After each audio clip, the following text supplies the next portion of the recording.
Mais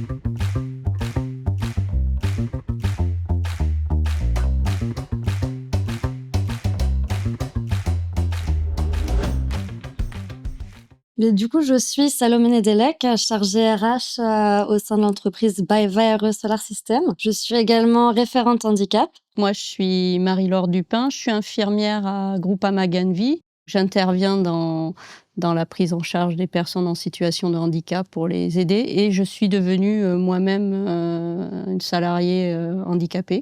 Moi, je suis Laurence Ducos, je travaille dans une entreprise qui s'appelle Transitia. Il y a 2 ans, on a décidé de nommer une personne référente handicap. Et l'idée, c'était d'avoir plutôt quelqu'un qui était en contact direct avec les candidats, les intérimaires et les clients pour pouvoir aussi prêcher un peu plus la bonne parole de la diversité. Et du coup, comment elle s'est fait cette sensibilisation à la politique handicap au sein de votre entreprise ? Alors au départ, on n'appelait pas ça la politique handicap. Par contre, on est signataire de la charte de la diversité. Le fait déjà d'être signataire, d'apposer un petit peu partout le logo de la charte de la diversité, ça nous a aussi amené à réfléchir à qu'est-ce qu'on met en place de manière un peu plus structurée et d'aller vers le référent handicap. Nous, du coup, on a décidé de faire appel à la GFIP pour faire un autodiagnostic et pouvoir par la suite mettre en place un plan d'action de sorte à sensibiliser l'ensemble des collaborateurs sur le sujet.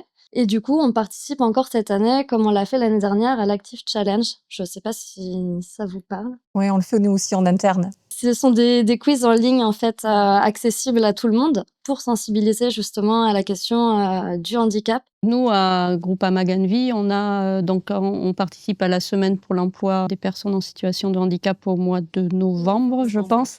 Et après, tout le long de l'année, en fait, il y a Servicecom qui régulièrement met des articles en ligne. Autrement, vous, quand vous faites des recrutements, vous faites appel à Cap Emploi en amont pour aider au recrutement. On a plutôt le lien avec eux. Quand un candidat se présente avec une RQTH et qui a un besoin d'aménagement de poste, et on rencontre quand même beaucoup de personnes en situation de handicap qui ne connaissent pas non plus les démarches et surtout quels sont réellement leurs besoins. Et moi, je serais curieuse de savoir si vous mentionnez, par exemple, dans vos offres d'emploi, au niveau de la politique handicap, comment vous faites ? Alors là, c'est pas que vous me posez une colle parce que je sais pas exactement la phrase, mais c'est noté. marqué, voilà. C'est noté et même pour nous en interne, le service formation, par exemple. Systématiquement, quand ils proposeront des formations où ce sera indiqué si vous êtes porteur d'un handicap, veuillez contacter telle personne. Et je sais que de notre côté, on a été sensibilisés par Cap Emploi justement à la reformulation d'annonces pour souligner la notion d'inclusion et d'entreprise handi accueillante à ce sujet. Nous aussi, alors on a obtenu un label avec notre OPCO. On l'a passé, on le met nous dans les annonces aussi. Et je sais qu'il y avait une pratique assez intéressante, c'était de mentionner dans la signature de la personne référente handicap, justement, quel était l'interlocuteur privilégié au sein de la société. Et je pense que pour moi, ça a aidé à mon identification en tant que référente handicap. Je vais vérifier, parce que moi, je suis pas sûre que ma collègue, elle l'ait mis dans sa signature. C'est une bonne piste. Oui, nous, c'est le cas. Et donc, vous, votre entreprise, c'est une entreprise de bureau, je vois, de secteur tertiaire, mais vous avez des personnes également sur le terrain ? Oui, c'est ça. Ouais. On a actuellement 2 entrepôts, donc un qui se situe au sud de Paris et un dans le sud près de Marseille. Et du coup, quand on fait des communications sur le sujet, toutes les actions de sensibilisation passent par un canal de communication générale pour que justement les collaborateurs qui ne sont pas au siège et qui ne sont pas sur site aient accès à ces actions de sensibilisation globale. Et donc, vous avez déjà fait des aménagements de postes ou des maintiens en l'emploi sur ces sites ou pas encore ?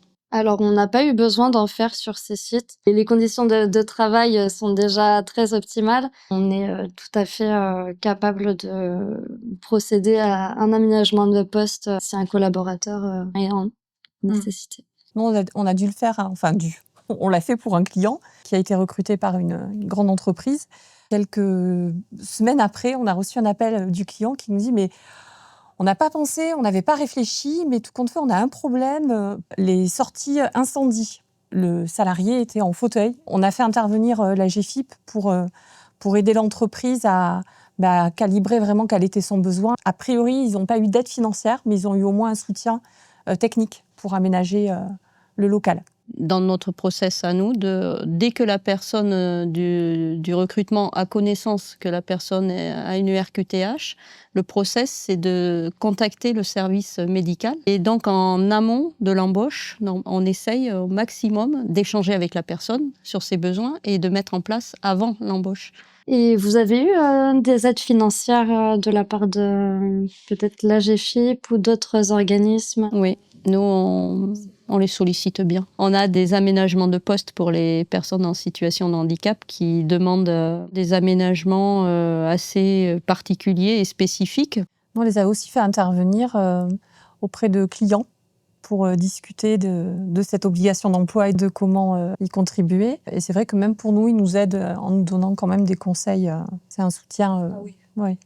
Et vous avez dit que du coup, vous étiez plutôt sur la partie RSE au sein de votre entreprise. Comment ça s'inscrit du coup, cette politique On n'a pas une politique RSE et une politique handicap. On a une politique RSE et à l'intérieur, il y a ce tiroir handicap. Je sais qu'il y a des entreprises qui font des thématiques, surtout dans les grosses entreprises, des thématiques annuelles aussi pour faire un peu la promotion. Je ne sais pas si c'est votre cas.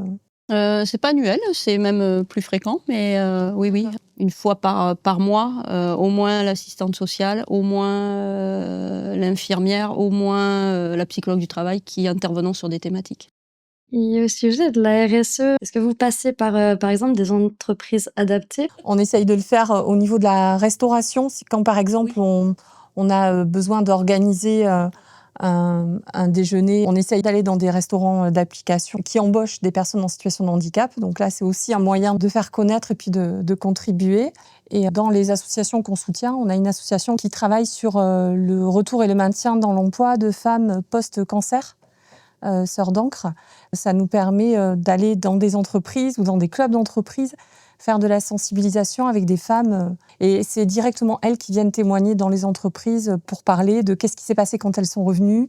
Donc le fait je pense, d'avoir des référents, de multiplier les actions, ça permet à tout le monde de se sentir peut-être plus à l'aise pour en parler. Plus on diversifie, je trouve, plus on a des chances d'avoir un message qui passe et être entendu par les personnes qui auraient besoin, quoi, en fait. Ouais. Et vous avez des thèmes annuels ou sur tout ce qui est handicap ou des actions, un plan? Non, on n'a pas des thèmes annuels. Je sais que la GFIP propose des Active Box qui proposent du coup par mois des thématiques pour aider au sujet de la sensibilisation. Nous, on a adhéré à Cali Social, par exemple, une entreprise, et on a des webinaires bien-être au travail. On a plusieurs soutiens comme ça qui interviennent régulièrement par le biais de la communication. Intéressant. Vous avez déjà participé à des ateliers Alors nous, on intervient plutôt dans des centres de formation qui sont plutôt orientés travailleurs handicapés. On a aussi la difficulté des personnes en situation de handicap qui ont du mal également à se positionner en entretien. Donc il faut à la fois former les recruteurs à se sentir à l'aise avec ça, mais aussi les personnes en recherche d'emploi. Donc on fait ça. Vous avez peut-être participé aussi dans vos entreprises au Duo Day? Oui, ça on le fait chaque année. Nous, c'est la première année. On l'avait pas testé encore.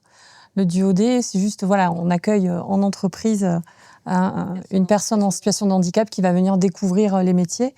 Je ne sais pas combien d'années Groupama le fait, mais on doit être à la 3e ou 4e année. J'imagine que vous avez plein de collaborateurs ou Eh bien, pas tant que ça. On est en recherche, en fait. On propose, on est un grand groupe, mais on a peu de candidats, en fait. On a aussi rencontré le problème quand on a posté l'annonce. On avait moins de personnes qui candidataient que de volontaires pour participer. Peut-être que ça peut vous donner une piste, mais nous, on est passé par des centres de formation qui travaillent avec des personnes en situation de handicap. C'est par ce biais-là que les gens se sont positionnés. Et vous sentez pas des freins dans votre entreprise par rapport justement à cette déclaration, malgré... Ah oui, c'est ça, hein. On a même chez nous. Hein. Mais c'est pas que dans les entreprises, je crois que c'est plutôt général, donc ça se manifeste aussi en entreprise. Ce dont on est plutôt fiers aujourd'hui, c'est que grâce à la politique de sensibilisation du coup qu'on a mis en place en continuité de notre politique QVCT, c'est qu'il y a des personnes aujourd'hui qui sont venues me voir pour me demander justement des accompagnements pour des demandes de RQTH par exemple. Pour mon cas, j'ai mis 3-4 ans avant de pouvoir en parler moi-même, qui était déjà sensibilisée. C'est un handicap invisible. Donc dans mon entreprise, il y en a plein qui ne savent pas que je suis porteuse d'un handicap auditif en tant qu'infirmière. Quand il faut parler de soi et de le mettre en avant, on a un peu peur de perdre son emploi. On a un peu peur d'être stigmatisé, d'être identifié que par son handicap. Moi, je sais qu'en interne, le Active Challenge, ça a vraiment aidé à casser des représentations parce que de faire ces tests-là, ces quiz de manière régulière, ça permet aussi de découvrir des choses. Par exemple, le retour en emploi après maladie.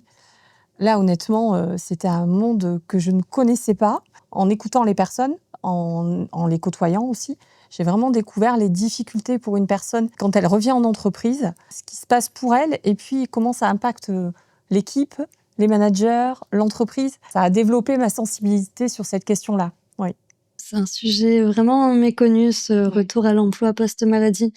Et je suis d'accord avec vous et par les retours que j'ai eus, l'Active Challenge a aidé à lever beaucoup de tabous sur le sujet. On aime beaucoup quand on fait de la prévention et de la sensibilisation, passer par les jeux.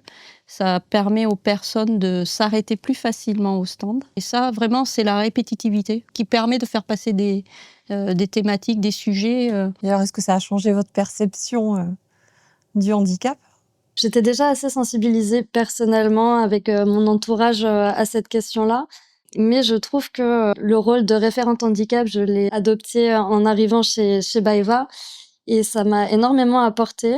Ça a été très intéressant de voir à quel point, au final, les personnes venaient ensuite avec confiance vers moi. Je trouve que vos rôles, comme le mien, c'est primordial pour libérer la parole, pour être des personnes de confiance vers qui on peut aller et on sait qu'on va s'occuper de nous, de notre problématique, sans jugement. Et ça, je trouve ça formidable. On touche du doigt aussi comment on intègre, comment on accueille les personnes en situation de handicap dans nos quotidiens.